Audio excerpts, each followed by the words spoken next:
And we are on air. Hi guys, my name's Brianna, and today I thought I would share with you guys my favorite mobile games. So let's get right into the video. So I just want to start off by prefacing that all of these games I have on my iPhone, and I'm not sure if they're available on other services or not. I just know that they're on Apple. So I'm sure there's something similar or the same apps available anywhere, but just a heads up. I also have way more games on my phone than the ones I'm going to mention right now. So if you guys want a part 2 with some more recommendations and stuff like that, I could do that. But for now, we're just sticking with my favorites. So basically the way I have my phone organized is I have one folder that's only one screen, like you don't need to swipe, that's listed for my main games, and then I have another one that's a few pages long for all of my games, and then I have only one game on my main screen right now. So I'm just gonna go over my main games and the one that's on my screen. So I have 10 games for you, 10 recommendations. So starting with my main games folder, starting from the top row, then middle row, bottom row is how I'm gonna go through. So the first one is Neko Atsumi. I don't know if that's actually what the game is called anymore because it's what it used to be called, but the name like under the app says Kitty Collector. It's a really cute game. It's just there's not really much gameplay involved, so if you want to be actively playing a lot, this isn't the game for you. But if you like checking in and stuff and decorating, it's so cute. So basically you have little bowls that you refill with food every time you go on the app, and it draws in cats, and then you can collect all the different kinds of cats based on which ones come and visit you, and when you get new cats and stuff like that. You can take photos of them on there too and have different photo albums for each cat. You can even rename the cats if you want to, and the space that the cats are in, you can get different kinds of toys and stuff depending on how much coins you earn. But they're not actually coins, they're like fish, and there's normal fish and goldfish, so you can get different stuff depending on what you have. And basically the cats give you gifts when they come and visit your area, and that's how you just get more money, and then you can get more stuff. You can change the types of food you feed them, you can change the types of toys you have, you can even change the theme of the space that you have. So it's really cute, and I love color coordinating, and I'm just trying to get all the items. I'm almost there, I almost have every single item, but I spend too much time in between when I play because it's not like an active play game that I forget sometimes to go and check pretty frequently and collect my gifts, so whoops. But if you go in there pretty regularly, it's not too hard to build up some money and start designing it how you want and stuff, and it's really, really cute. Next game is Adventure Capitalist. On the like title for it, it's AdCap. It's pretty fun. I like the game in general, but I more so like playing the events that they have. But basically it's just like a clicker game where you try to increase how much money you get and how many things you own to get more money, or how many investors you have. It is fun just for linear progression to play the game, and they have 3 different things. They might have more. I actively have 3 different ones right now. I have an Earth, a Mars, and the Moon, and you can play linear progression on all of those where it just goes on and on and on forever. You can reset it anytime for more investors and stuff like that, but the events give you certain tasks to do that give you certain things, and it's not just buying and increasing how much money you get. There are different outfits you can collect for your little guy too, which actually increases your profits depending on where you are. So a certain outfit might give you more profits on the moon, but not as much profits on Earth, so it's pretty cool and it's fun, and I really like it. And then next, going to another cat game, it's Haru Slide. It's so cute. It's like one of those sliding block puzzles where you want to have all the blocks in a row, and then that row will disappear, and you keep playing one move at a time. It moves up every time you make a move, and you want to keep playing. If you get to the top, you lose, you start over. But the blocks are cats, and the different kinds of cats do different things. So some of them are frozen, which means that the first time you get them in a row, they don't disappear, they just thaw out, and then you have to get them again to get rid of them. Or some of them do things that help you, like if you get this one, it'll make a few other blocks disappear and stuff too. So that's another game that I really love that is more active gameplay, because even with Adventure Capitalist, you get to a certain point where you need to wait to make more money before you can play again. So there's periods of active play, but there's also wait times in between. Haru Slide is the first game I've mentioned that there's always gameplay you can play. Then to the next middle row of my main games, the first one is Travel Town.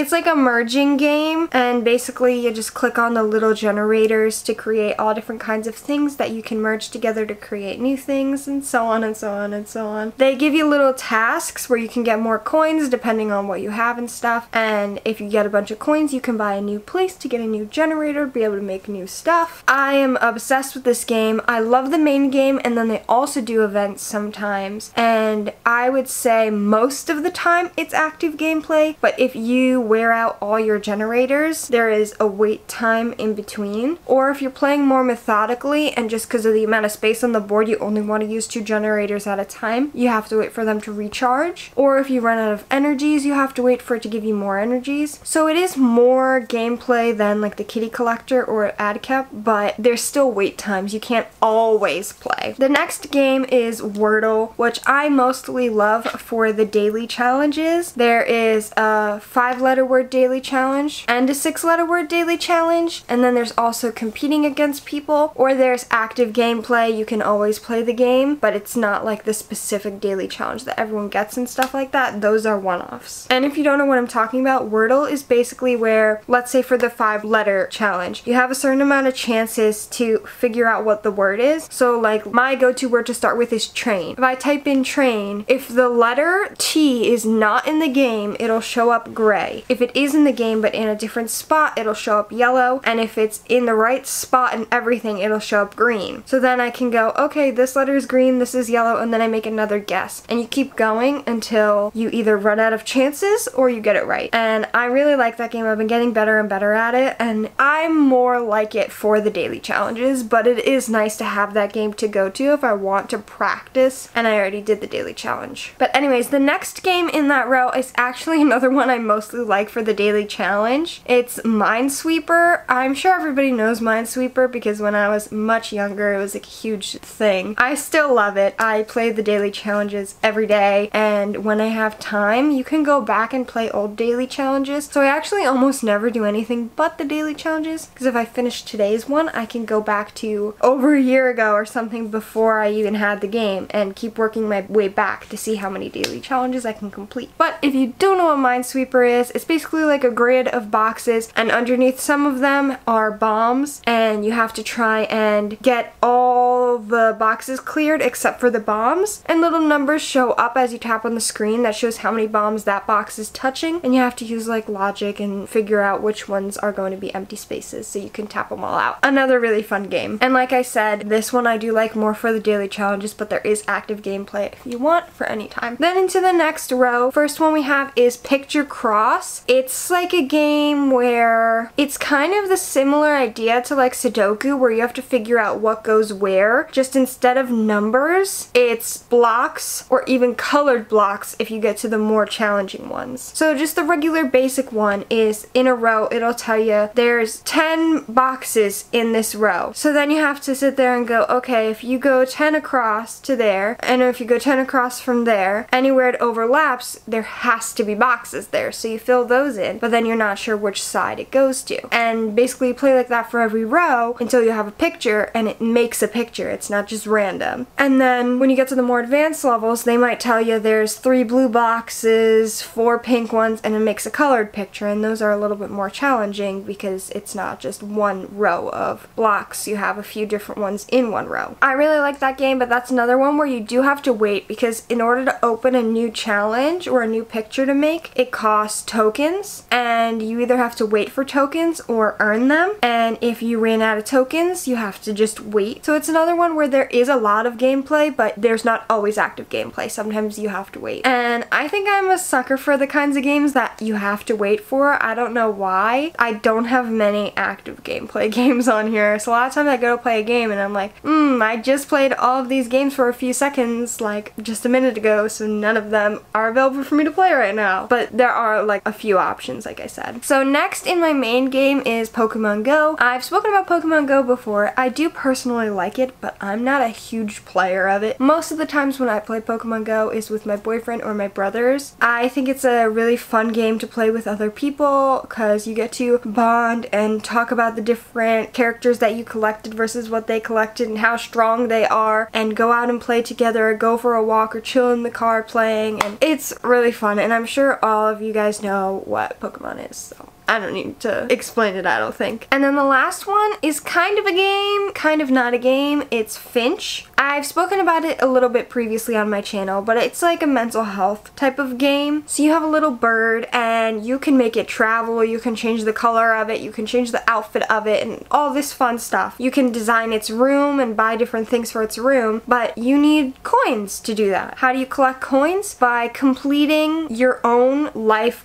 goals, daily goals, healthcare goals. So just to give you guys a little bit of an example, I'm gonna pull up mine, and I'm not gonna show you guys my whole thing, but I'm just gonna talk to you about a little bit of the things that I have set up on here so you have an idea of how the app works. So my guy is called Peaches, and I have a whole bunch of different outfits for Peaches, and like I said, how I collect those is by completing goals. So just for an example, some of my daily goals today is drink water, listen to my favorite song, water plants, complete 20 squats, take a deep breath and appreciate the sensation. And I think you get the point. Those are just a few examples. You have different journeys filled with your goals to help you organize what you need to do and what's best for you. So I have one called A Better Self, and that has things like say one thing I wish I did differently during the week and how I'll avoid that moving forward, or meditate, those kinds of things. Then I have another one called Appreciate the Moments in Life. List 3 small things I'm looking forward to. Take a picture of something that makes me smile. Those kinds of things. Then Tidy Space, Tidy Mind, clearly to help me clean and stay organized. Then I have Keeping Up with my YouTube channel, all my goals for when I want to work on my videos and edit and all of that. Then one called Power Up with Better Sleep. Say one thing I'm grateful for before bed. Journal about my dreams after waking up. Then So Fresh, So Clean, and that's more for my personal hygiene, which generally isn't a problem, but when I get into active depression, as any of you who have experienced this know, it can be really hard to keep an eye on your personal hygiene. So things like that can be really helpful. If you're not in the headspace of taking care of yourself, you might let your nails grow out and they'll get really gross, and maybe you just need a little reminder, hey, it's been a few weeks, cut your nails. Things like that. Then Start Moving, Get Healthy. That's where I have things like the squats and stuff like that in there. Then I have one for taking care of Dusty and one for taking care of Neji, just for little reminders of, hey, once a week it's time for Neji's bath. This is a reminder, today's the day for his bath. Things like that. And I have a few more, but I think that's enough examples for you guys to get a good idea. You create these goals, you set how often you want them to pop up, and then every day you have your goals listed for the day that has your goals from all your journeys. And you can go in there and complete your goals. You can do reflections on each goals, and you also track your mood throughout the day. So after, you know, a week, a month, you can go back and see, basically there's gray, green, and red, but they do shades of red and shades of green too. So if most of the day was good and you marked it high for your mood, but you had one really bad time where you marked it, it'll be green, but it'll be a little less green. Or vice versa if you had a bad day and then something good happened. So you can go in and you can take a look and see, you know, when you had a good week, when you had a bad week, and kind of reflect on what affects your mood in your life by just looking at your overall mood day by day. And then weekly, they also give you something called the weekly feels, where you can go in and see how often you did check-ins with the app. You can see how often your morning motivation lines up with the mood for the rest of the day. You can see based on your reflections, because when you do goals, you don't have to reflect on them, but you can. It picks up keywords and it'll tell you what kind of things lifted you up that week and what kind of things weighed you down, so you can keep track again on what stresses you out in life and what's doing well, and you can keep track of the progress of all your goals. And like I said, you also get little coins and get to take care of this little bird and dress it up and have adventures every day with that too. So it kind of gives you a small little game to play that you're linking your life to, so the little serotonin you get when you play the game makes you want to do better in life too. And sure, you can just lie and say you did all these tasks when you didn't, but the point of the game is just to try to help you stay motivated and whatnot. And I think it's really fun and helpful, and I really recommend it to anybody. Even if you only have small goals that you want to focus on, do that. For me personally, I put almost everything I do every single day in here because I never lose track of small things anymore, because everything is in here. And when new things come up that I need to work on in my life, I'm tossing it in here too. It's a fun, lighthearted way to track your mental health and your goals in your life, and I love it. Anyways, that's it for my folder that has my main games, and then the one last game I wanted to talk about today that I just have on my screen for now is My Singing Monsters, which the name on the app underneath when you have it just says My Monsters, but it's a really fun, silly game where you collect different monsters and each of them makes different sounds and they make a song all together, and you have different songs for different worlds that you go to, and you can breed them together to make new kinds of monsters and stuff. My boyfriend got me into that game and it's really cute and fun and I love it, and it's so fun trying to collect the more rare ones and stuff too. I think I just love collection games, and that is a game that there are wait times for things like breeding and stuff like that, but once you have enough worlds collected, there's basically always something to do in there too, but there are wait times. Like I said, a lot of the games I have, there are not active gameplay most of the time, but you could play active gameplay. I think for active gameplay, probably Harrow Slide is the only one that's always like that, but I don't know. These are just the kind of games I like. You guys can comment down below what your favorite game is and we can just give a chat about it, or if you've played any of these games, let me know and we can talk about that too. But for now, that's it for today's video. Thank you guys for watching.